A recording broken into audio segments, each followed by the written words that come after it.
Hey there, Commanders fans. If you want to know all about our historic Week 3 victory against the Cincinnati Bengals, stick around because today we're going to talk about who were the standout players in this great game, and of course, who didn't perform so well. I know you want to know the details, and let me tell you, this game promises to change the course of the season for Washington. So, go ahead and subscribe to the channel, leave a like, and let's talk about what's really happening with our team. Good things are coming, believe me. On Monday night, the Washington Commanders took the field under the Monday Night Football spotlight as the underdogs. Many fans and experts were skeptical, especially because the Bengals were hungry for a win after 2 straight losses. But, my friends, what no one expected was that our team would put on an eye-catching display and silence the critics. It was an exciting game, with little defense but a lot of heart, and most importantly, a performance that made everyone pay attention to us. This victory may have changed the landscape for the Commanders this season.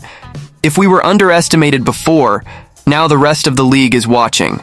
But of course, we still have a long way to go, and the schedule won't be easy. We have some challenges ahead, but with what we saw last week, it feels like we're well ahead of expectations. Are we finally seeing a real change happening after years of frustration? Seriously now, this was an important win, not just for the 3 points, but for what it represents for the team's morale and for us, the fans. After so many seasons languishing at the bottom, we're starting to see something different, something special. So, let's dive into the 5 winners and 2 losers from this triumph over the Bengals. And I'll tell you right now, some players' performances were simply incredible, starting with the winners, Chinn. Chinn had been disappointing in the first 2 weeks, but against the Bengals, he showed why he was signed in the offseason. Always close to the action, he escaped a pass interference call on a 2-point conversion, but made up for it with 2 decisive plays at the end of the game. These plays made the difference between winning and losing, folks. It may not have been perfect, but it was a big step in the right direction for him. Chinn is adjusting more and more to Dan Quinn and Joe Witt Jr.'s defensive scheme, and that's something we need to see more of going forward. With the secondary facing difficulties, Chinn becomes a key piece in keeping the team competitive, especially with a tough stretch of games approaching. I want to see more of this in the upcoming games, and I know you're eager to see if he can maintain this level. Now, not everything was rosy in the Commanders' defense. The performance of our cornerbacks was, to say the least, concerning. Mike Sainristil and Benjamin St-Juste were burned several times by Ja'Marr Chase, who, let's face it, is one of the best wide receivers in the league. Still, we can't help but notice how our pass defense is falling short. Joe Burrow destroyed our secondary with 324 yards and 3 touchdowns. You can't be league champions with a defense like that. The most impressive thing is that despite the errors in defense, Jayden Daniels, our rookie quarterback, managed to match Burrow's performance in virtually every aspect. The kid wasn't intimidated and showed that he could be the difference maker we so badly needed. But if the defense continues to allow so much space, it will be difficult to sustain success. Will we see changes in this area? What do you think, fans? Should the front office look for someone in the market to strengthen the defense? Speaking of reinforcements, Emmanuel Forbes Jr. is returning from injury. He hurt his thumb in Week 1, and since then we haven't seen what he can really do on the field. Expectations are high, but will he be able to influence the game as we hope? What do you think, huh? Will his return solve part of the defensive problems? I sincerely hope so, because as we've seen, the pass defense is putting us in trouble. Now, one of the biggest winners this week was, without a doubt, Jayden Daniels himself. Folks, what this kid did on the field was absurd. With just 3 games in the NFL, he's already showing a maturity that few rookies can exhibit. He finished the game with impressive numbers, playing on par with one of the best quarterbacks in the league. Daniels not only commanded Washington's offense, but did so with calm and precision, even under constant pressure from the Bengals' defense. If he continues to evolve like this, we can dream big this season. Right after Taylor Britt's comment, many fans started to question, is Kingsbury really prepared to handle NFL football? Is he just replicating the style of play he used with the Arizona Cardinals? Well, the answer came on the field, and I must say, it was a true lesson in how to respond to criticism with quality. The Commanders' offense simply dominated, and this without needing fancy or complicated plays.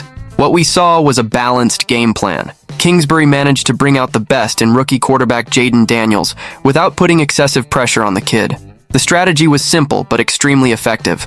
Run the ball when necessary, exploit the passing game at key moments, and most importantly, maintain possession.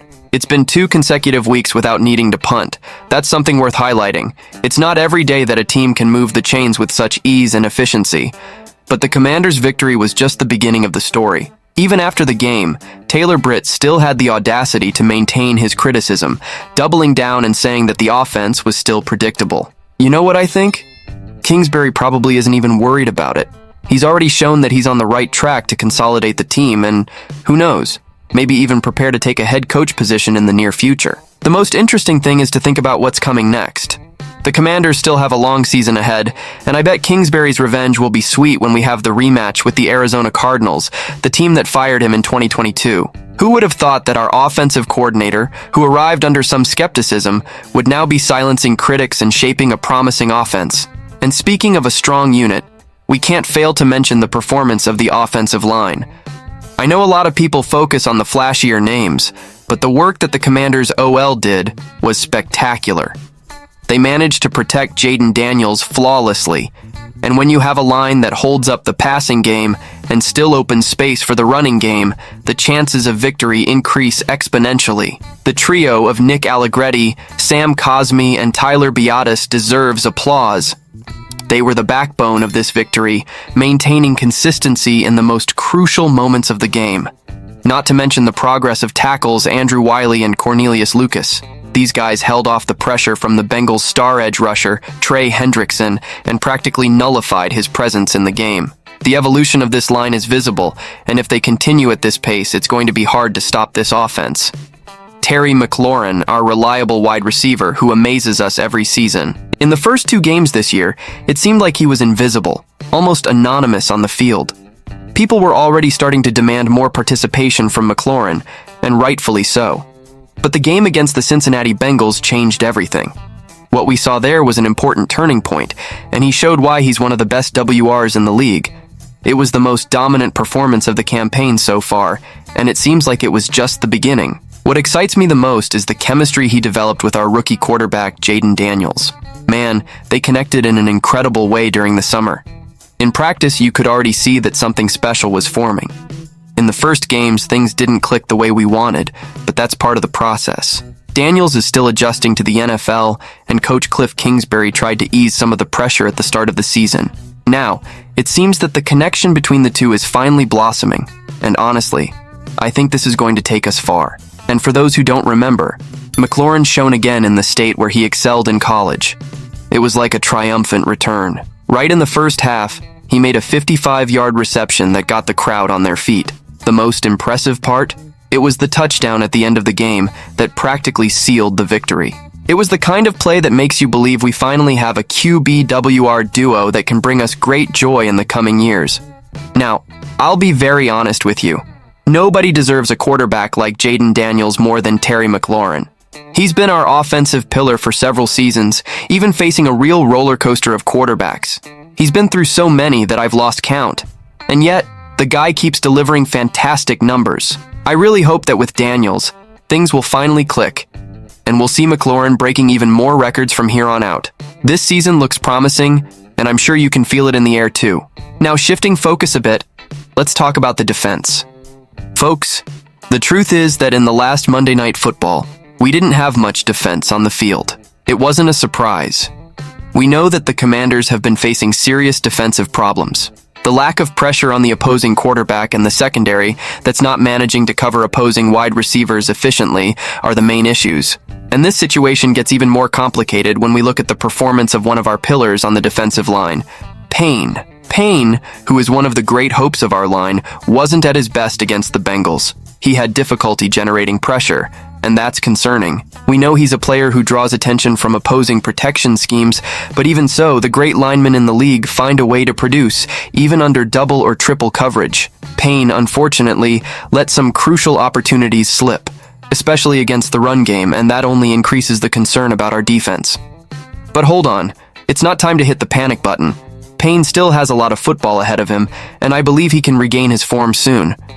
Of course, it would be great if we had more edge rushers to relieve some of that pressure on him, but that's still an issue the team needs to resolve. Let's see how he does in the next matchup against the Arizona Cardinals, especially with the short week of preparation. Will he be able to bounce back? Now, back to the offense. we need to talk about our star rookie, Jayden Daniels. Seriously, folks, this guy is on another level. No situation seems too big for him. Whether it's the spotlight of a primetime game or a decisive moment, Daniels maintains the same composure, always with a smile on his face, calm and inspiring everyone around him. I've been saying for a while that he had something special, but now the whole NFL is seeing what I'm talking about. The game against the Bengals was Daniels' moment of glory. It was a display of balance, precision, and above all, coolness under pressure.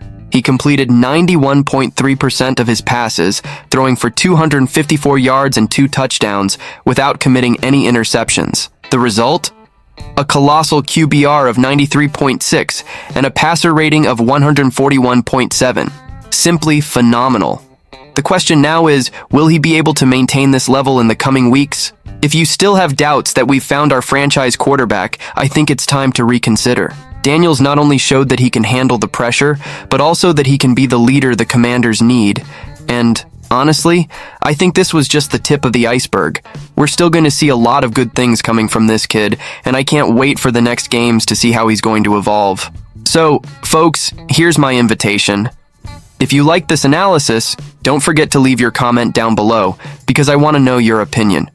Do you think this McLaurin and Daniels duo has what it takes to lead the Commanders to the playoffs? And what do you think about Payne? Will he bounce back in the coming weeks? And of course, subscribe to the channel so you don't miss any exclusive content. Every like, comment, and subscription helps bring even more quality content to you guys.